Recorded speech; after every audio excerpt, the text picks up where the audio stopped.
Perkenalkan, nama saya Immanuela Antrak, saya mahasiswa jurusan Hukum semester 5. Di video kali ini, saya akan membahas mengenai apa yang dimaksud dengan persona non grata dalam Vienna Convention of Diplomatic Relations berdasarkan analisis dari video YouTube yang menjadi landasan tugas saya. Pertama, apa itu pengertian persona non grata dalam Konvensi Wina? Persona non grata adalah istilah yang berasal dari bahasa Latin yang berarti seseorang yang tidak diinginkan. Dalam konteks hukum internasional, khususnya dalam Konvensi Wina tentang hubungan diplomatik tahun 1961, istilah ini merujuk pada status seseorang diplomat atau pejabat asing yang dinyatakan tidak diinginkan oleh negara penerima. Konsep ini mengatur bagian penting dari hubungan diplomatik dan mencerminkan hak kedaulatan negara untuk mengatur kehadiran diplomat asing di wilayahnya. Dasar hukumnya yaitu pasal 9 Konvensi Wina menyatakan bahwa negara penerima memiliki hak untuk menyatakan seorang diplomat sebagai persona non grata tanpa harus memberikan alasan. Negara tersebut dapat meminta pengunduran diri diplomat tersebut atau menolak untuk mengakui mereka sebagai diplomat. Tindakan ini merupakan bagian dari kedaulatan negara dan hak untuk melindungi kepentingan nasionalnya. Namun, meskipun negara penerima memiliki hak ini, keputusan untuk menyatakan seseorang sebagai persona non grata seringkali dipertimbangkan dengan hati-hati karena dapat mempengaruhi hubungan diplomatik dan reputasi internasional. Tindakan ini biasanya diambil dalam situasi di mana seorang diplomat dianggap melakukan tindakan yang merugikan kepentingan negara penerima, seperti melakukan kegiatan spionase, terlibat dalam politik domestik, atau mengeluarkan pernyataan yang dianggap ofensif. Dalam analisis kasus Antonio Guterres, latar belakangnya yaitu Antonio Guterres merupakan sekretaris jenderal PBB.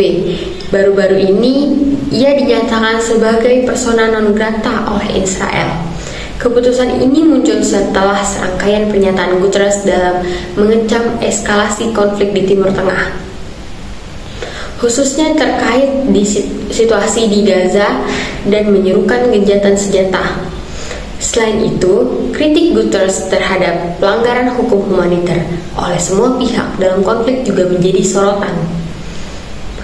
Kronologi peristiwanya yaitu: pertama, serangan Hamas pada 7 Oktober 2023. Serangan ini merupakan serangan mendadak oleh Hamas terhadap Israel yang memicu konflik bersenjata yang semakin meluas. Dalam beberapa minggu berikutnya, terjadi peningkatan kekerasan dan ketegangan antara kedua belah pihak. Serangan ini menyebabkan banyak korban jiwa dan pengungsi di kedua belah pihak. Yang kedua, pernyataan Guterres. Dalam konteks ini, pernyataan Guterres mengeluarkan pernyataan yang mengecam tindakan kekerasan dari semua pihak dan menyerukan perlunya gencatan senjata serta perlindungan bagi warga sipil. Ia juga menyoroti pelanggaran hukum humaniter yang terjadi di Gaza dan menyerukan agar semua pihak menghormati hak asasi manusia. Yang ketiga, Israel merespon dengan keras pernyataan Guterres tersebut, merasa bahwa negaranya dikritik tidak seimbang dan lebih condong kepada pihak Palestina. Mereka menganggap bahwa Guterres tidak cukup untuk mengutuk serangan misil dari Iran yang dianggap sebagai ancaman langsung terhadap keamanan nasional Israel. Yang keempat, akhirnya Israel secara resmi menyatakan Guterres sebagai persona non grata. Israel melarang Guterres memasuki wilayah Israel. Tindakan ini mencerminkan ketidakpuasan Israel terhadap posisi PBB dalam konflik tersebut dan menunjukkan bagaimana diplomasi dapat terpengaruh oleh pernyataan publik. Alasan penetapan persona non grata yaitu pertama karena Israel merasa bahwa Guterres tidak cukup mengutuk serangan misil Iran dan lebih fokus pada kritik terhadap tindakan Israel di Gaza. Dalam pandangan Israel, pernyataan Guterres dianggap bias dan merugikan citra negara. Yang kedua, Sejak serangan Hamas pada 7 Oktober 2023, ketegangan antara Israel dan PBB semakin meningkat. Guterres telah mengeluarkan beberapa pernyataan yang dianggap mendukung pihak-pihak tertentu dalam konflik ini, yang memperburuk hubungan antara Israel dan PBB. Ketiga, Israel merasa bahwa sikap Guterres tidak sejalan dengan kenyataan di lapangan dan dapat memicu lebih banyak kekerasan. Oleh karena itu, mereka mengambil langkah untuk melarang Guterres memasuki wilayah mereka. Yang terakhir, tindakan ini juga dapat dilihat sebagai respon terhadap tekanan domestik di dalam Israel. Politisi dan kelompok tertentu mungkin mendorong pemerintah untuk mengambil sikap tegas terhadap konflik.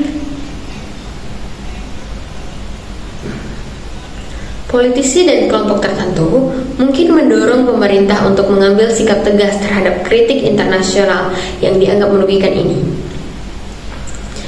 Implikasi dari status persona non grata yang diterima oleh Guterres, yaitu pertama ada, dengan statusnya persona non grata, Guterres dilarang memasuki wilayah Israel. Ini membatasi kemampuannya untuk berinteraksi langsung dengan pemerintah Israel dan berpartisipasi dalam dialog diplomatik yang penting untuk meredakan ketegangan. Selanjutnya, tindakan ini dapat mempersulit upaya PBB dalam mediasi konflik di Timur Tengah.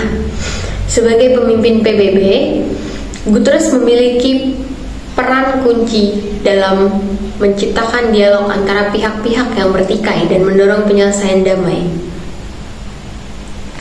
Selanjutnya lagi, penetapan persona non grata terhadap seorang pejabat tinggi PBB dapat memicu reaksi negatif dari komunitas internasional. Banyak negara mungkin melihat tindakan ini sebagai upaya untuk menghindari akuntabilitas atas tindakan militer di Gaza. Keempat, tindakan ini bisa membuat Israel semakin terisolasi secara diplomatik. Negara-negara lain juga mungkin mendukung posisi Guterres atau mengecam tindakan Israel yang dapat memperburuk reputasi internasionalnya. Yang kelima, larangan terhadap Sekretaris Jenderal PBB dapat mempengaruhi operasional misi PBB di wilayah tersebut, termasuk bantuan kemanusiaan dan upaya pemulihan pasca konflik. Terakhir, persona non grata dapat mengganggu misi perdamaian PBB di wilayah tersebut, karena pemimpin misi mungkin mengalami kesulitan dalam berkoordinasi dengan pihak-pihak yang terlibat dalam konflik ini. Ketidakbiasaan dan konsekuensi pengguna status persona non grata terhadap Sekretaris Jenderal PBB adalah langkah yang jarang terjadi dan menunjukkan tingkat ketegangan yang sangat tinggi dalam hubungan diplomatik.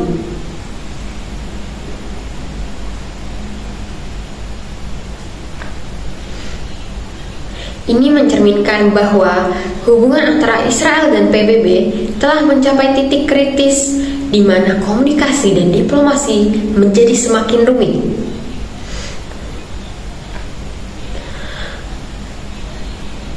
Tindakan ini dapat merusak kepercayaan negara anggota PBB terhadap kemampuan organisasi tersebut dalam menangani isu global secara adil dan efektif.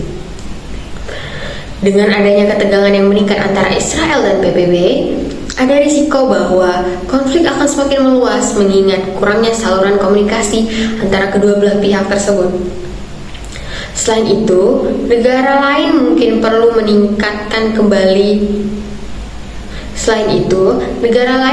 perlu menilai kembali strategi diplomatik mereka terhadap Israel, terutama jika tindakan semacam ini menjadi presiden dalam hubungan internasional. Selanjutnya, tindakan ini juga dapat mempengaruhi persepsi publik global terhadap Israel dan PBB, menciptakan narasi yang lebih kompleks tentang siapa yang bertanggung jawab atas situasi di Timur Tengah. Selanjutnya, tindakan ini berdampak negatif pada hubungan bilateral antara Israel dengan negara-negara lain yang mendukung posisi PBB atau mendukung hak asasi manusia di wilayah konflik tersebut. Terakhir, negara-negara lain mungkin mempertimbangkan untuk mengambil langkah serupa terhadap diplomat-diplomat dari negara yang mereka anggap tidak adil atau bias dalam penilaian mereka tentang konflik tertentu. Di kesimpulannya, kasus Antonio Guterres sebagai persona non grata di Israel menunjukkan kompleksitas hubungan internasional dalam konteks konflik bersenjata. Meskipun Israel memiliki hak untuk menyatakan seorang diplomat sebagai tidak diinginkan, menurut hukum internasional, tindakan tersebut haruslah dipertimbangkan dengan hati-hati, mengingat dampaknya pada hubungan diplomatik dan upaya penyelesaian konflik secara global. Dalam situasi seperti ini, penting bagi semua pihak untuk mencari jalan keluar melalui dialog konstruktif dan saling pengertian demi perdamaian dan stabilitas regional. Komunikasi yang terbuka antar negara-negara terlibat serta lembaga internasional sangat penting untuk mencegah eskalasi lebih lanjut dari konflik yang sedang berlangsung selama ini. Mungkin saya memiliki beberapa rekomendasi untuk langkah selanjutnya, yaitu pertama, diperlukan upaya diplomatik lebih lanjut antara Israel dan PBB untuk meredakan ketegangan serta mencari solusi damai bagi konflik berkepanjangan. Yang kedua, yaitu negara ketiga atau organisasi internasional lain seperti Uni Eropa dan Liga Arab dapat berperan sebagai mediator untuk membantu menjembatani komunikasi antara pihak-pihak yang terlibat. Berikutnya, mungkin masyarakat internasional perlu meningkatkan kesadaran akan situasi kemanusiaan di Gaza serta dampaknya terhadap keamanan regional serta hak asasi manusia. Selain itu, setelah situasi mereda, penting bagi komunitas internasional untuk terus berkontribusi pada pembangunan infrastruktur kemanusiaan guna membantu pemulihan masyarakat sipil yang terdampak perang. Terakhir, mengadakan pertemuan multilateral mengenai keamanan regional dengan melibatkan semua pemangku kepentingan termasuk negara-negara tetangga agar tercipta kesepahaman bersama mengenai langkah-langkah pencegahan konflik ke depan.